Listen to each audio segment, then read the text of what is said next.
আসমান জমিনের খালি জায়গা নাকি পূর্ণ হয়ে যায়। وعن أبي هريرة رضي الله تعالى عنه قال قال رسول الله صلى الله عليه وسلم كلمتان حبيبتان إلى الرحمن خفيفتان على اللسان ثقيلتان في الميزان سبحان الله وبحمده سبحان الله العظيم। দুইটা কালেমা আল্লাহর কাছে খুবই প্রিয়, জবানে খুবই হালকা, কিয়ামতের ময়দানে মিজানে পাল্লার মধ্যে খুবই ভারী। কালেমা দুইটা কি? সুবহানাল্লাহ ওয়া বিহামদিহি সুবহানাল্লাহ, অর্থাৎ সুবহানাল্লাহ আলহামদুলিল্লাহ। এই সুবহানাল্লাহ আলহামদুলিল্লাহ কিয়ামতের ময়দানে মিজানের মধ্যে এত ভারী হবে যা চিন্তা করতে পারবেন না।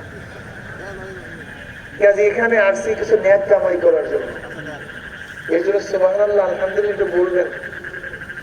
আপনার আওয়াজ যত দূরে যাবে, কাঁচা পাকা যত গাছপালা আপনার আওয়াজ শুনবে, জিকিরের আওয়াজ কিয়ামতের ময়দানে জাকিরের পক্ষে সাক্ষী দিয়ে দিবে। এই যে সুবহানাল্লাহ শুনছে যত গাছপালা, কিয়ামতের ময়দানে বলবে মাওলা তোমার এই বান্দা জিকির করছে, আমি নিজে সাক্ষী।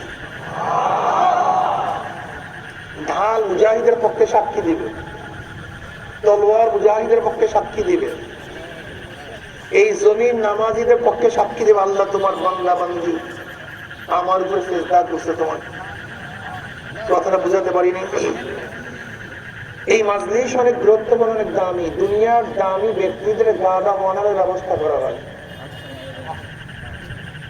তাদের উপরে ফুল ছিটানো হয়, গোলাপ আতর গোলাপ ছিটানো হয়। দুনিয়ার দামি ব্যক্তির আলো